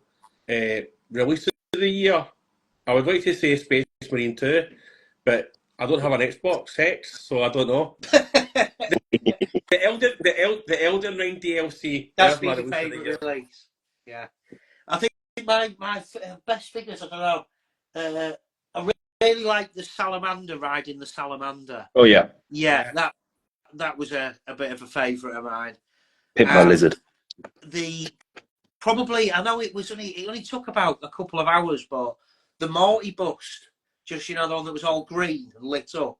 Yeah. Yeah, it was literally just like an airbrush exercise, and it doesn't necessarily have to be the most amount of work, but I was just really chuffed with how that looked when it finished and how easy it was to do, which I really liked. And probably my favourite release of the year is the new Surging Sparks Pokemon cards. They're brilliant. That's a different thing. Like, we've never had anyone on that like talks about Pokemon or like can tell us about the game or anything. I remember it as a kid, and you had the little stones, and I was like, why are you getting stones for this madness? What the fuck? Surely I could just be like, mine does X damage, yours does Y damage, I win. But hey, there you go. Like, we've had people on talking about Magic the Gathering, and I don't have a fucking.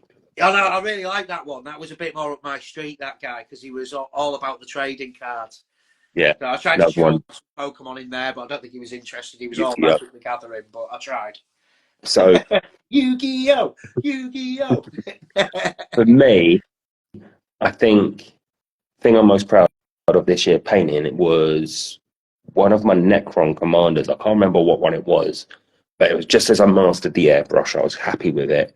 And it was just such a simple paint job, but it come off so bloody well. So is the way the easy ones. Yeah. They hit different, I think. And it wasn't really a big mini either. It wasn't like one of the giant ones. It was just a normal dude. I think he just pointing. I think he was doing like that. But I can't remember what it's called. Release of the year, apart from Space Marine 2, I would have to say, I don't know, like, Rich, where you were talking about Old White Dwarf, but Warlord Games released a mini for charity of one of their founders who used to be the editor for White Dwarf donkeys ago. He'd been diagnosed with terminal cancer, so they were like, let's release a special mini of him to raise money for cancer charities. And it's just basically him in like World War II uniform having a smoke. But it looked quality. Yeah. It was just such a simple mini done so well. I've been meaning to get my hands on one. Maybe I'll do that next year. But yeah, apart from that, Space Marine 2 is the tits. What's been your worst mini that you've seen released this year? One, isn't it? I'm leading the charge on this. It's that fucking Inquisitor with gold pants. Oh, which one? The Inquisitor one with the huge gold pants. Yeah. Mine's that Astra, the Astra, whatever it is, the one with the stilts. Do you know what I mean? You know which one I mean? Skitari. Yeah, the stilt sniper. He's supposed to be a sniper, but he's on stilts. Which made no fucking sense. Like when I did my Corn Berserkers in camouflage, I can't remember how much shit I got for that. It was brilliant. You know, Berserkers who creep up on you.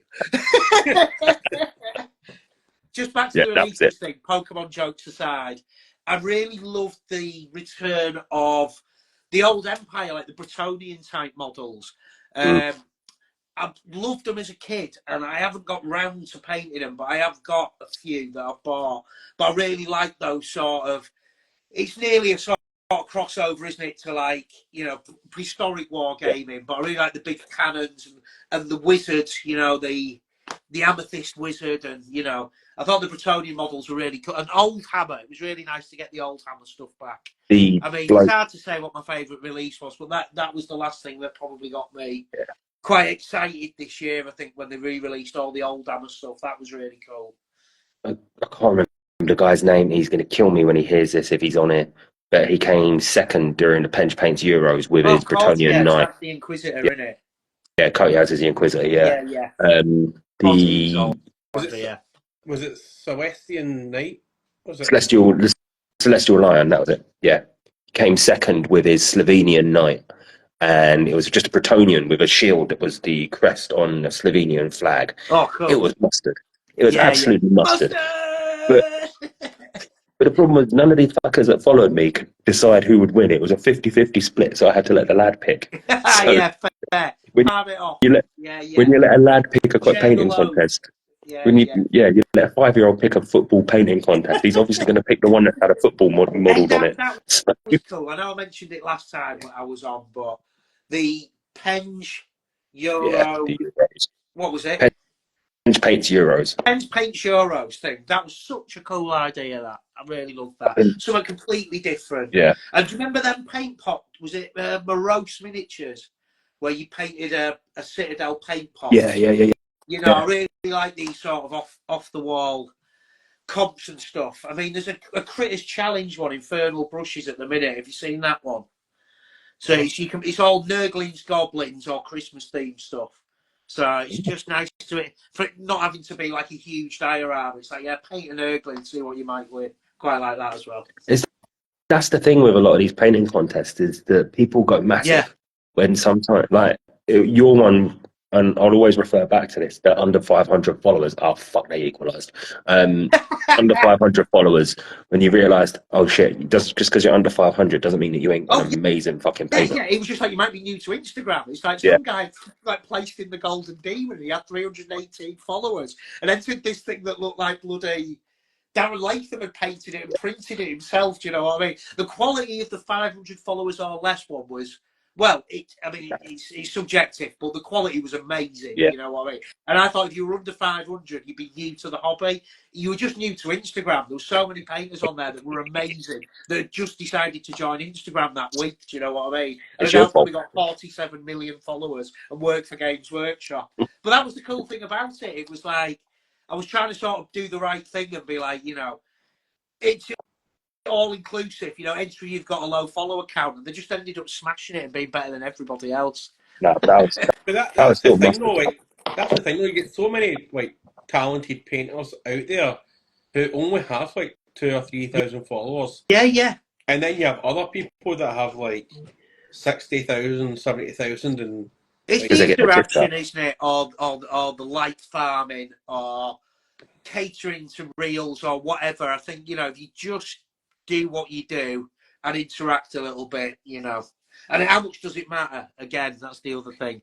It's just a shame when you see somebody that's like unbelievable and they've got like 2,000 followers, but maybe they're just not bothered. Maybe they don't want any interaction. Yeah. They just want to post some stuff on, get a bit of feedback, you know, somewhere to. Because as well, I quite like Instagram, like Facebook. Facebook was good for sort of. It's a good little diary of your life, wasn't it? You know what I mean? And I think I like Instagram because everything I've painted is in one place in a folder, effectively. Yeah. It's all on Instagram. So it's really nice to look back and just see it as like a folder for your artwork. Do you know what I mean? Let's be honest, like, Facebook was really just men looking up their child, the glasses that they went to school with, and see how they look now. Not that I've done it. I mean, I've heard that that's what men do on Facebook. Wonder what she looks like now. Yeah. She's still. Oh no, she's got married. What's the second name?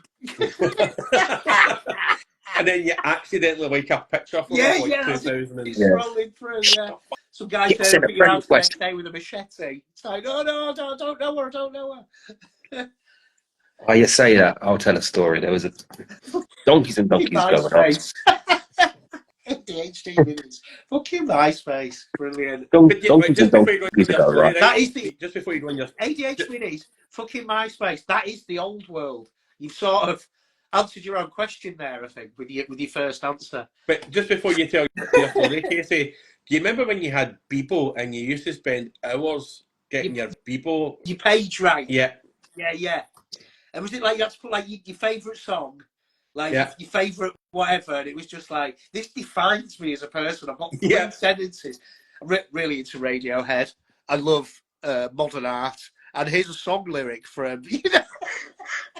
But it's like your first impression. It's like, this is my first impression. People are in it. Judge my people page. This is whether I'm getting laid or not. Do you know what I mean? These 3 sentences. And do you remember at school? I don't know if you had these, but at our school, if you did art or graphics, you had like a graphics or an art folder to put your work in. And on the back of that folder, you used to like stick pictures on it. Do you know what I mean? And that defined who you were at school. So, you know, like if you're into footy, you'd have footy pictures, or do you know what I mean? And it's like you used to pick like the coolest pictures to have on your art folder to walk through the playground with. Do you know what I mean? Really into my alternative rock girls. Right, sorry, Casey. What was your story? Oh no, but you're just talking about like the MySpace days. The same thing. Like, you'd be building your profile. You had your little song on it, and And then you had to you bump into people you know, and you're like, why did you add it on me on MySpace? It's like, 10 years later, 5 years later, you're like, that was fucking weird, wasn't it? MySpace. Why didn't you add me on Facebook? You're like, oh, it's just a cycle of shit. Yeah, cycle of shit, yeah. Looking up ex-girlfriends, right? I didn't look her up, but donkeys ago when I was free and single, I love how this is started. like, yeah, I was on the old Tinder and I was swiping about, seeing what had happened. Came across an ex. I was like, oh, this is interesting. How do I swipe here? Because, it's happened already. And for ages, I was like, do I exit or ticket? Exit or ticket? And I said to my mate, look at this. Showed him it was my ex, and he went, tick. I was like, oh, bastard. And now you're married. Luckily, she didn't tick herself, because otherwise that would just been really fucking awkward. But yeah, it's just like even those things, like you come across exes on like stuff, and you're just like, blast from the past. That's why I moved to Donegal. No, you moved there for very different reasons, and we know that's a very different list that you have to sign on a weekly basis. Not now. Not now. There was another one, right? And I'll tell this story, and I won't tell you any more about my sordid past. But me and my mates have been drinking up where we used to live up at actual Crystal Palace, like there's not the football ground, the actual place, Crystal Palace. And there was always like this triangle of bars, and we'd walk around it, drinking every one, stumble back down the hill to the nearest one next to my mate's house, and just stay there for the rest of the night. And we're walking down this hill to go to the last stop where we were just going to have a lock-in.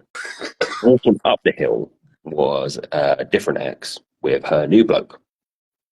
And we ended on all right terms, so we're all standing there chatting ages.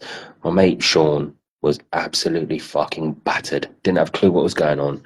He's like, after 5 minutes, he's clocked this bird I'm talking to, and he's like, oh, yeah, all right. And then he's pointed at the bloke and was like, this your new man? Is this new Casey? And I was like, oh, fuck it. New Casey. And the guy put his hand out, shook Sean's hand, was like, hello, mate, and said his name. And Sean's shaking his hand. Sean's shaking his hand, and whatever his name is, he's, instead of replying, hello, I'm Sean, he's gone, all right, mate, course you are. Shook his hand and then give him the old Mourinho slap in the face and walked off. Yeah, man, it could have been worse. We're all standing there like, he's just slapped this man in the face. What's this man going to do? And he did nothing. And it was like, I think even that point, the girl was like, this guy's a bit wet, isn't he? It was actually detrimental to their relationship. It's just like, of course you are, mate. And walked off. It's like, fuck. Mate, it could have been worse. It could have turned around and said to your man, he says, see my pal here, his cock's been in her mouth.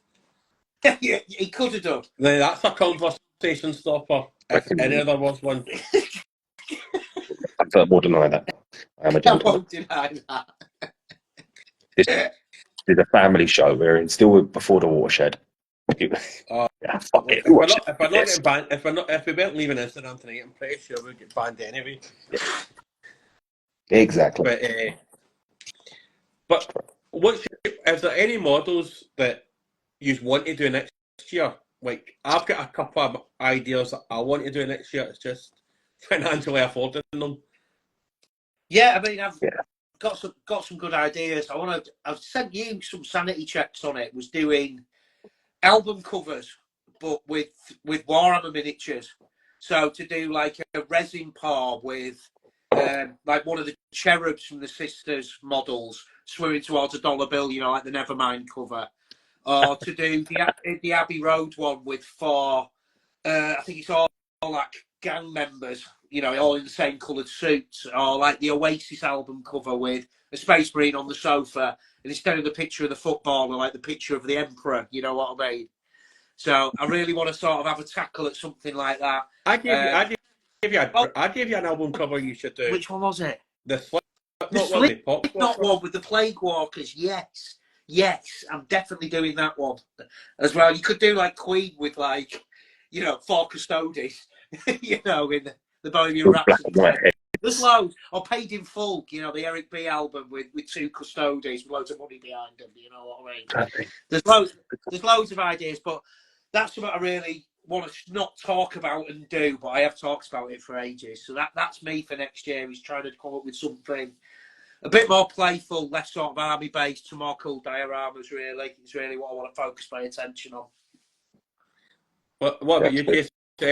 Anything you want to that you're looking maybe wanting to paint next year? I've got a squad of 5 Terminators, a Oh, chaplain on a bike coming. Dermot. I've got the Black Templars chaplain that I loved the original mini of Yeah, when it was yeah. metal, and I really like this one, so I've got him to do. Um, what else have I got coming at some point? I want to try and just expand a few things in my Space Marine army, just give it a couple more options. Nothing too mental. I don't want to go in. More Um, Imperial more, Guard. don't know, don't No. know. I did say to Dave Hammer that I'd paint up a squad of things for his latest charity raffles. So I do need to do that first before anything else. And then I think I'm just going to piss about for the rest of the year. I think it's just going to be a case of, That's it. See what yeah, happens. About you, I Doug? do actually have some Uruk-hai hidden away because before we moved, one of Sarah's workmates plays Lord of the Rings, so I was dabbling with him with it and running some practice games with him. So I do have some of them to finish up and maybe have 1 or 2 more games with him at some point. But I'm just going to have a little bit of fun. I think I'm not going to stress and just relax and chill and enjoy it. Enjoy a year not having to batch paint stuff. Yeah. 88 minutes has just put painting votes on. I mean, I was never a fan of them models when they dropped, and then I painted one and instantly fell in love. I Really. just, they're one of them, they're better for painting almost, I think. But yeah, big up some of the Votan models. I love like the massive tanks as well. I'm not a fan of the heads without helmets, but I do like the sort of, the ones with helmets. They look like the sort of Robocops that went wrong in Robocop 2. Very cool. Which one? The one that takes his head Rips off his and own just goes, head "Eh." off. Yeah, yeah, yeah, yeah. Brilliant. What about you, Doug? What you got? Well, I want to buy a abomination. It's like a chaos knight. Yeah. Yeah. I fancy challenging myself with that and some warhounds, just to maybe give my death guard a wee bit more punchiness, Okay. and maybe just kind of shy away a wee bit from plague marines for like when I'm playing. But yeah, I can't. It's just getting the money for that. I think like one of those big nights is Yeah. like 100, 100 105, quid in it. Yeah, yeah. 105 quid. I'm the same. I really want to tackle a night, but they're so dear. It's spending 100 quid Yeah. in it. The same with I the think tank. the war dogs are like 55, 65, but you get Yeah, two of them. yeah, So I getting that. think I think that's going to be a big thing next year as well, isn't it? About just keeping an eye on it all because everything's getting more expensive. tanks, man. I really want to paint a tank, but I don't want to do a rhino. And then as soon as you go up from a rhino, they're just crackers money, aren't they?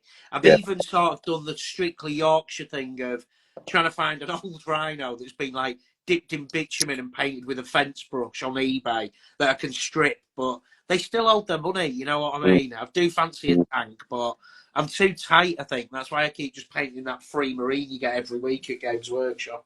You I think get a that's a free big point. marine. You get a free marine every week. Are you like doing sexual favours or something? Pay by height, baby, and they're only 38 mil. I think that's again, Rich, nail on the head moment there tonight. That things are holding their value a lot more Yeah, now. yeah, second Like, hand especially. Yeah, I mean, I always try and sort of. I know as I say it's tight, but I look at what I want and then I see if I can either get a couple of single models or the thing on eBay. But I mean, you know, I've got this idea for a Titan and not Titan, sorry, a Knight. But do you remember the old Adeptus Titanicus game? Like, I mean, the yeah, old 90s one, the epic scale one. And do you remember, like, the classic sort of poster boy of that was that Titan that had, like, the city on his back? Do you know which one yeah. I mean? So I kind of wanted to do this mix of old and new. So I was like, I'll give him what, because that scale was approximately the same scale as one of the Knights, even though it was a Titan, because it was epic scale. Yawn. But anyway, the leg will fit, is what I'm saying. So I looked for just one of the legs off that Titan. It was like 48 quid on eBay just for the leg. Do you know what I mean? It's like, everything's holding its value in it, and people are buying boxes and splitting them because they know the value, I think. So, you know, if you look up like a Plague Marine on eBay, you know, they're selling them at like 5, 6 quid a model, aren't they? I do Yeah, appreciate I people bought the. splitting packs. I Yeah. must be one of the only people who does, because sometimes I look at something and I think I don't I don't want want a that, whole that and box. that. I just need that Yeah. and that. Yeah, totally. I'm like that with the Terminator box and a lot of the Marine boxes. I'm like, there's only 3 combinations in the Intercessors I like. Unless it's the Phobius armor or Mark 6, I'm not really interested. But, you know, it's the same. You know, I've got literally boxes full of fucking Marine arms, left legs. You know, one half of a bolter that won't be held by any other hand. What do you do with all that? Do you know what I mean? Yeah, yeah. Melt it down and make your own Titan. You probably could fucking make a Titan out of the fucking all the fucking spearheads and fucking stuff. I must say, I did get my Secret Santa today Yeah. from some lad in Belgium. He 3D printed me a Oh, Nurgle, whoa, Nurgle tank, yeah! one of them. Oh, I so saw after that. I've just Yeah. been gobbing off about not having any money, not being able to get a tank, you then reveal your 6-layered, Nurgling endorsed, massive 3D printed tank off your mate. Well, bully for you, I'm fun painting it. A 3D printed me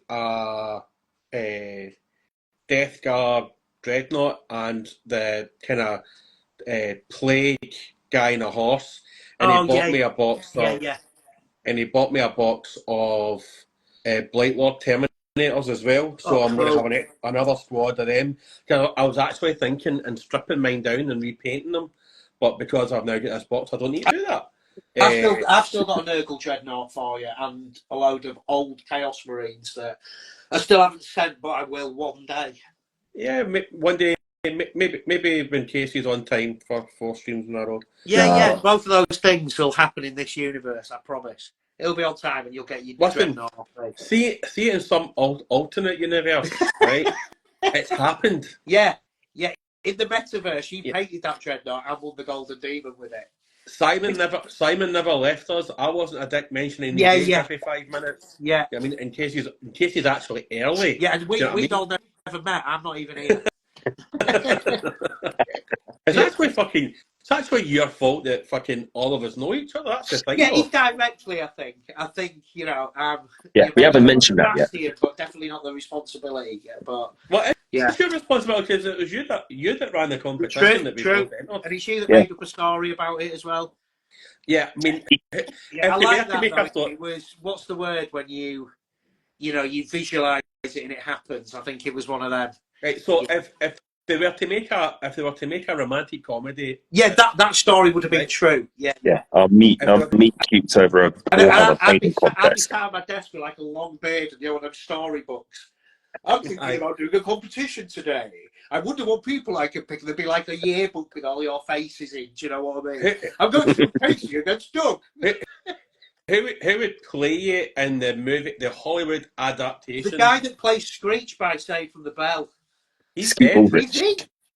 Yeah, he's dead. Oh, not him then.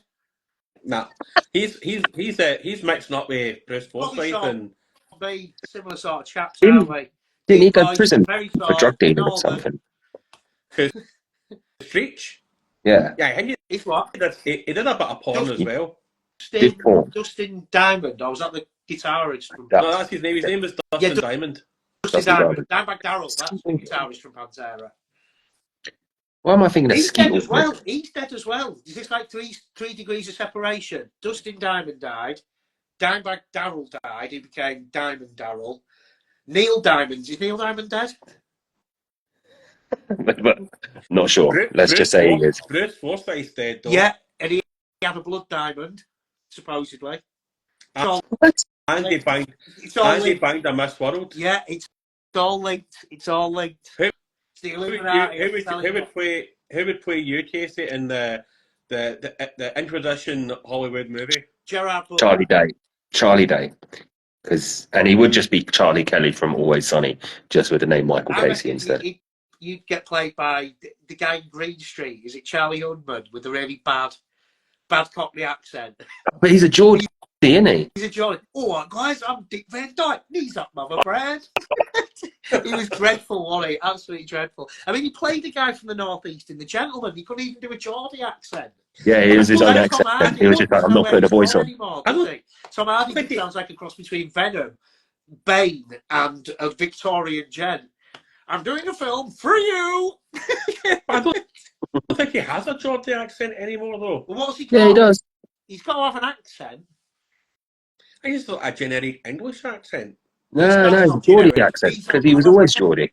Apples Yeah, and but I pears. mean, I watched him, a clip of him, it turned up in my feed on YouTube when he was on the Graham Norton show, and he was doing that red chair, and there was a guy saying, "Oh, I went to school and there was this dance, and she was supposed to go with some guy, and then she ditched him, and he went with me." And she was actually talking about that guy, and he was actually talking about that guy Charlie, and Charlie was like, you are fucking Davy Johnson or whatever his name was. Like, you bastard! You stole that girl from me. But Wasn't Casey's ex, was it? maybe. Probably. I think I would get David Tennant to play me, because like we're both for Paisley. We're both. Well, he's a lot taller and skinnier. I'm like the twin version. I'm the Danny DeVito version of him, and fucking He's Doctor Who and you're Doctor What? yeah. Doctor No, as all the girls would say, Doctor No. No, that means Doctor No means no. Doctor No means no.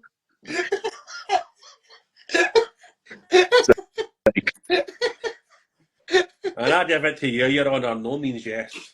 Doctor No means no. That is so good. Or Yorkshire Doctor Out.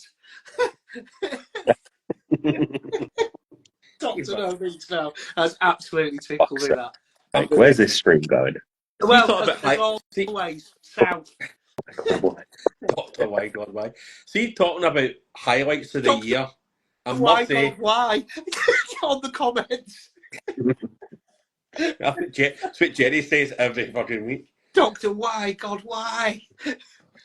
Doctor, oh God, not this again. Doctor, it's alive. Doctor, is it in yet?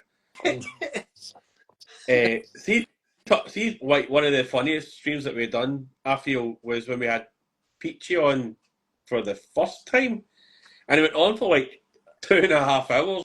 Like that was mental, because he just kept going on and on and on, which was brilliant. Because like, Doctor, Average, thanks. He did that this year, when we had him on again. Like he started going off on some mad tangent, and then that's when the stream died. I know, and then I got to do my game, didn't I? Which was almost poo-pooed. Because you two couldn't run it. I was like, yes, I get to do my shit game. Yeah, he started, I can't remember what it was. He just started going on this mad rant. And he was about halfway down it, and it stopped. And me, I think the three of us were like, did he just start calling people autistic or something? What the fuck is he doing? I think was it his phone died or something, like, because he was in blaming his charger on his phone. So I think we tried to get him back on like 2 or 3 different times. Yeah. I think that was the final straw for our IT guy, who's sick today, even though he's only got 2 days. Was this your son? Are you referring to your son? Yeah, your IT guy who's sick today. You mean your son? Yeah. Yeah, right, sound.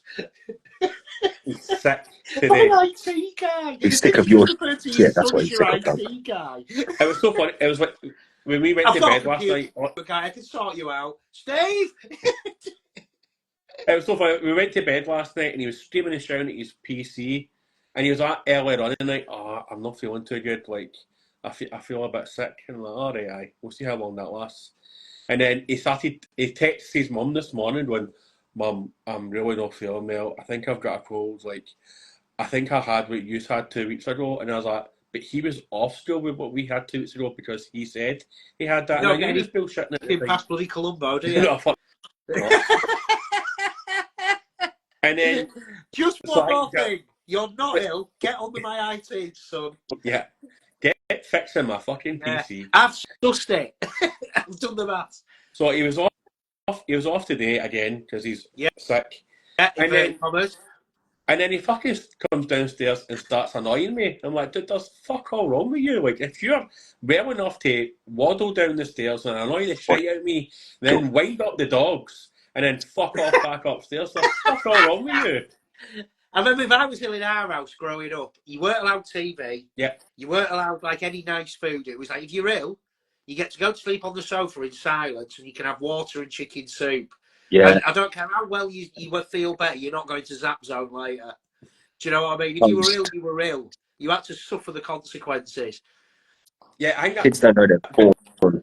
Yeah, I know I was around in my mum's house as well. We kind of implemented it here that if you're sick and you suddenly miraculously, like Jesus, resurrect at 3:30, 4 o'clock. Very Jurassic Park. I like the reference. Compare yourself to Jesus.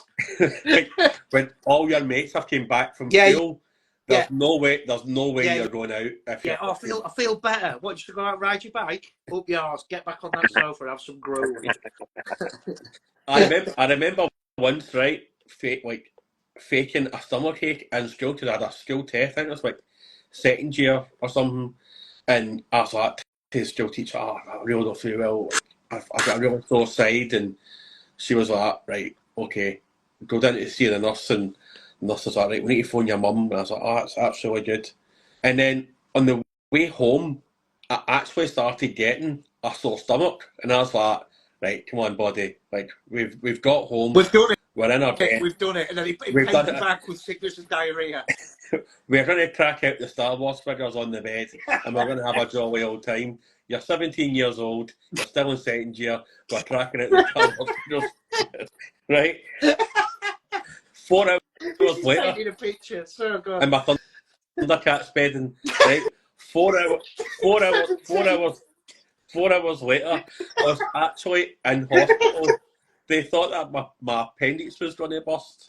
I was fucking, I was like, that's the last time I played Tookie. I was like, Jesus fucking Christ, like, I nearly died. It turns out it was just fucking a Didn't rise like Christ then that time. Yeah, resurrected in the hospital. I'm fine. No, but your body was like, okay, you want to be ill? We'll make you fucking ill. Payback. Yeah, totally. This will teach you for not revising for a test, you wee prick. Yeah, I used to get migraines as a kid, so it was like good when you wanted to get out of a maths test, but shit if you wanted to go to the cinema and got that excited and then got a migraine. Do you know what I mean? It was like all it's done is been that I never saw Honey I Shrunk the Kids or Suburban Commando, and I missed every maths test, so I'm thick now. So not only did I miss some of the best films of the early 90s, I'm not very good at maths either. And is that why you're a builder now? Absolutely, mate. Good with my hands, oi. I can't wait to see you on Dodgy Builders in BBC One. Cowboy Builders. Not Dodgy Builders, Cowboy Builders. Give me like the proper show if I'm going to be on it. Yeah, I'll be on Brandon's eyes, mate. I'll be I'll be the guy that's selling them some Austrian glass down a back alley for half price. You're going to have that weird little Cockney geezer, the bald one, coming after you. Like, yeah. Oh, you ripped off all these old people, you mug. Yeah. He was a famous gypsy, this guy. Comes after you with his black taxi. That's it. Hey, that guy. Oh, I must say though, we've had a good laugh. Like we've all done well taking the piss out of each other. Like I think when you posted up I think you sent me a picture of a house that you finished, and then I posted it on your pages like a model. Look at the rendering. The blending's really nice. You've done really well with the basing on this one. Look at the brickwork. It's almost real life. Like he's even got reflections in the windows. To be fair, that got more likes on your Instagram page than it did on my work Facebook page. Everybody on the Facebook page was like, doesn't look realistic. Nobody joking. Yeah, that was hilarious. That loved it. I mean, it's been a great year, like, and it's been a good laugh. And I think with all the guests that we've had on, and like the people like stepping in and like co-hosting and that as well, I think we've done quite well. Like for like three idiots that really don't know anything, like don't really know much. You guys have definitely built something. It's been great being part of it in whatever capacity. But yeah, it's been a mint year, and you guys have done really well, and been crazy to see what happens next year, won't it? Yeah, I think like I'm looking forward to bringing all our guests on, but like getting like C Studios, man, that was a fucking that's a massive one. That's a good one? I saw it in the group chat, and I didn't know if you were going to mention it tonight or not. But yeah, that's a great one. That that should be fun. Because I probably won't hold back so much on that. I think I will I've been openly critical sometimes of overpricing the commission market. Yeah. So I think I have to sort of put my money where my mouth is when they come on and say, right, come on, Do a you Louis think you're Theroux. reasonable? Get in deep. Yeah, That's who's you know. play you in the film, Louis Theroux. I mean, yeah, fuck it, he could do it. Yeah. Well, Just boys, openly trolling it's people to their been a face. cracking year, hasn't it? And it's nice to end the year again, being back on. Especially we're not doing much on Instagram, so it was nice just to tie it all up tonight and have a glass of wine and talk some shit with you boys. It's been a blinder. Yeah, I think this is a good wee tradition of bringing you on, because like we had you on like in our very first episode, and then obviously when we did Christmas last year, we brought you on. So I think like this is a nice wee regular slot that you've got. Do you know what I mean? Like, and obviously you do our graphic work and stuff. When I can, yeah. When you can, because like, but we've all got other lives as well. So like use like taking time out in your Wednesdays and like during the week to promote this and like do wee gifts and that, and like even like you, Casey, like you're doing like a lot more now as well. Like obviously you had your house move earlier on in the year and you were getting It's a tough thing to do weekly, you know, even running a competition but doing something weekly is you know, it's a massive commitment. So for you guys to still be doing it week in, week out and still getting the guests on, like whatever your support network is, whoever's helping or co-hosting or doing graphics or doing your IT, you know, your man upstairs who's not ill, you know, it's just good that you're surrounded by these sorts of people as well, and it's going from strength to strength, and it takes a lot to churn something out weekly. You know, it's an hard ask, I think. So it's great you're still doing it. It's a good hangout. It's even if I don't tune in every week, it's nice to know it's sort of there on a Wednesday every Wednesday. It's quite comforting, you know what I mean? And I think as well, like our wives and partners as well, because like it is a pain in the ass for them. Like, and you spend weeks, don't you, sorting it out up to the. It's not just Wednesday night. It's the 3 nights before, messaging people sat on the sofa and all that, isn't it? Yeah. Like I remember like last year when we went on holiday, and I said to the wife, I said, "Don't worry, like I'll not be checking my phone like for like the Inquisition and that, because we worked so hard to get it off the ground." And then I was checking my email to see if my mum had emailed me, and then that's when Duncan Rose had emailed me, and then that was it. I was on the phone to like all you boys and Simon then, and just like we've got Duncan Rhodes, like, and that was like good to like somebody that is big in the hobby. Oh, it's one of the biggest names out there, isn't it? Whether you think so or not, that's a fact. I remember when I did one of my first comps, and I was like, if I get, because you really want like even numbers when you get doing comps, so it's easy to run the rounds. Yeah. And I was like, if I get 26 or 32 entries, it's 4 rounds over a week, and like I sort of did the maths, and I got something daft like 150 entries. And when I worked out the time scale of the rounds, the quarter, semis, and final were when I was on my honeymoon. So I went on my honeymoon, couldn't get Wi-Fi anywhere apart from in the hotel. So on my honeymoon for the first 5 nights, I had to be back at the hotel before 5 to log on to the Wi-Fi so I could run my comp, then spend the evening doing content to run the following round. So like my wife obviously dolled up in a dress, sat pissed off way. Well, I was like, right, Chaos Miniatures has got a Nurgling in the finals. I spent like five days of my honeymoon doing my first comp. So they're very understanding, aren't they? Yeah. Especially with you at this time of night getting your wee fella to bed as well, Casey. Yeah. Like, yeah, because the vast majority of times I'm late is because it's his bedtime, like around about the time we start. Depending on what mood he's in, he'll be a little angel. He'll either be a little angel or a little dickhead. How late I am is usually how much of a dickhead he's been. It's a good scale of it. So your son's a dickhead, and yours is your IT man who's not. Oh, like he gave that up. I think after the whole Peachy one, he's like, "I'm not doing it anymore." And I was like, "Dude." Oh, is that when you were like, "Oh, I'm doing the internet now"? Yeah, but dude, I don't know what to do. And he's like, "I'll show you." And I was like, "But I don't want you to show me. I want you to just fucking do it." Yeah. Come on, be my son. Be why I've brought you into the world. If you don't, thank me. If you don't do it, you're doing the dishes. Well, I'm doing the dishes anyway. Oh well, fucking don't do them then. I'll do it myself. Yeah, no, it's been a good one. I'm looking forward to a bit of time off over Christmas. And I'm looking forward to sort of jumping back in a bit feet first, back on the socials. I've had a bit of time off now with work. So, good year. Looking forward to the new year. It's been great to know you guys for another year and to be as involved as I can be. So, it's just been another blinder, hasn't it?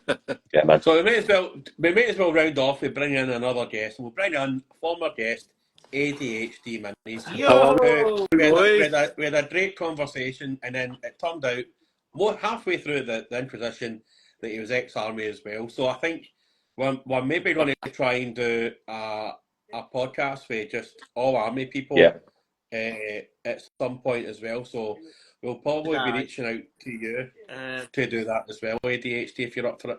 Yeah, definitely. I think it's a wicked idea because there's so many guys that we've had on 2%, so I'm going to be around for the next couple of minutes, and I'll go and get a charger. So if I disappear, that's where I am.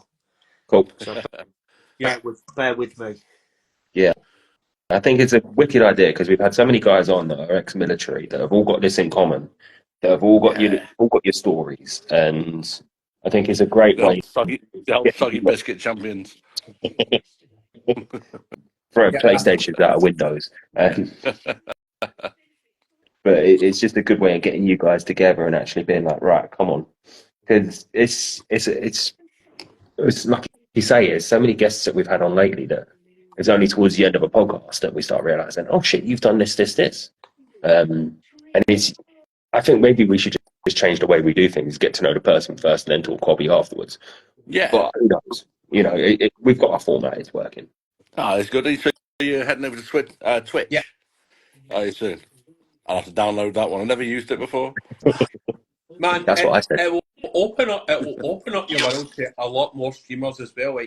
Like as I say, like we've had Mike Mont on, we've had Gus the Hut. They're both guys that are really big in the Twitch community because they paint online and they answer questions, and it's just a good wee hobby hangout as well. But a couple of questions for you. What has been your highlight of the year for yourself, paint wise and non-paint wise, non-hobby wise? Mine is finally getting my desk set up and I'm not using a coffee table and learning how to use an airbrush a bit more. Yes, airbrush posse, recognise. As Infernal said, it's hard to use. It's not a case of just bump magic works. You know, you got to learn that trigger action's all king. It's one of them sort of weird things when you use a brush. It's like it's all however you want to interpret it. Whereas with an airbrush, it either works or it don't. You have to learn the kit, don't you? And also got the pressure as well.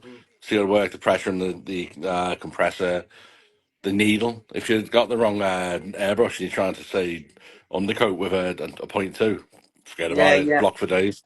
It is half of its kit, but you know, I love that.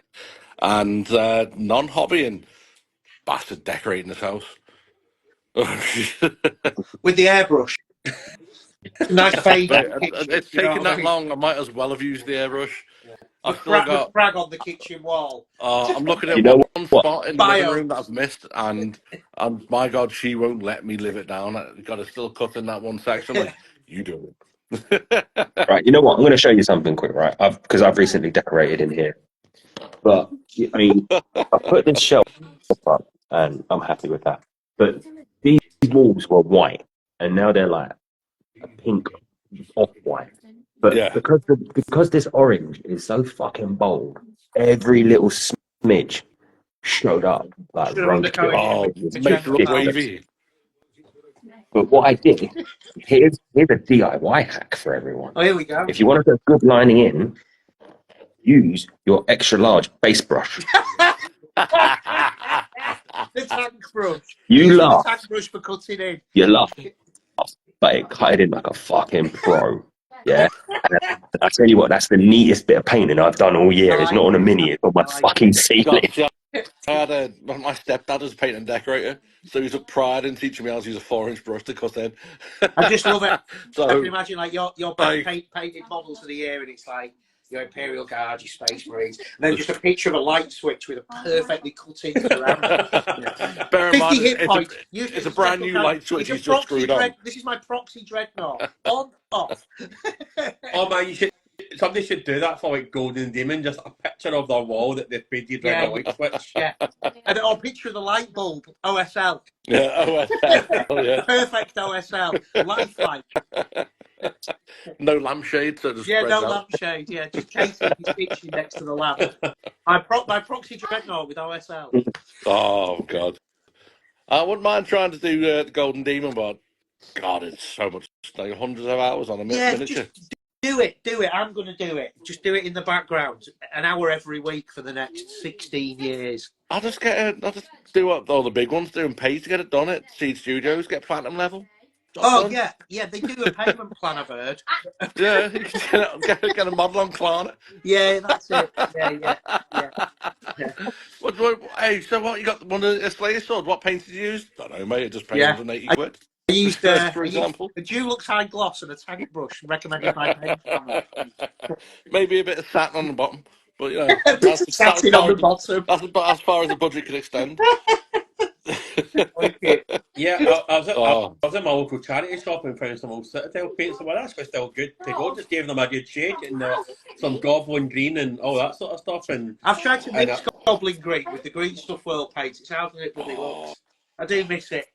Goblin green is amazing. I think it was Coates Arms who made that originally. But yes, goblin green, was it sunburst yellow for the dry brush with your sand? Yeah. Sunburst yellow to make it look also realistic. Original 90s flock. Yeah. I used to have a jam jar with sand in that you put the model on top of, and then PVA, dip it in, goblin green, you know. Oh, well, I'm still like that now. Our neighbour had a driveway done and they had a massive ton bag of, basically it was sharp sand. There's me sprinting up with my big jar. Oh, mate, I'm a builder by trade, so every time I'm at a builder's yard, they have all the aggregates outside for like the posh patios, and it gives you like a little display of each one. And I do carry around baggies, and even the lads at work, like, we went to the beach the other week and I had all my mates' kids looking for the right rocks. They were like picking them up and I was like, too big, not the right scale. It needs a bit more glare. Put that one back. You can get that one in Obsidian, I'll have it off you. So, yeah, builders aggregates and other kids on beaches is how I get most of my basing stuff. We got a good beach down the road, but it's right next to an oil terminal, so you don't know if you're getting a bit of crude in there. You see this, right? Yeah. You're talking about aggregates and mad stuff, right? What's that? This Pringle pod, right, is sand that I liberated from Sword Beach. Yes. That I'm gonna base up using Sword Beach sand. Yeah. Someone's granddad died on this. There's a place in like the northeast. It's like it's not like the Giant's Causeway, but it's like there's a bit in Harry Potter in the Deathly Hallows where they walk across this like it's like all split up rocks. Do you know what I mean? Yeah. So we went to visit it, and I remember just getting up there. The first thing I did was get on my hands and knees and be like, "That'll be mint for me, orcs." That taking all the romance out of the moment, and just stealing out of our heritage to use on an orc face. Get a jar of sand and cement. Doesn't work. But yeah, aggregates. Big up the building trade for supplying the racing stuff. Smashed up slate. Yeah. But it's even, you know what? You say that, it's even the silly little things, like the guys that the tricks and trades that you guys know, like the super glue spray for the instant drying. Yeah. I've never heard of that until this year. And then as soon as I heard of it, so we have it at work as well. So it's like I get like all my Wonder White type stuff, my glue and my spray. You know, it should all be Green Stuff World branded, I suppose. But at the moment, I'm using like Soudal Yorkshire Builders stuff. Yeah, £5. It's free through work and tax deductible. I'll have you know. Oh, yeah, it does come off. Just don't do it. I don't want to get a bit on your finger and spray it.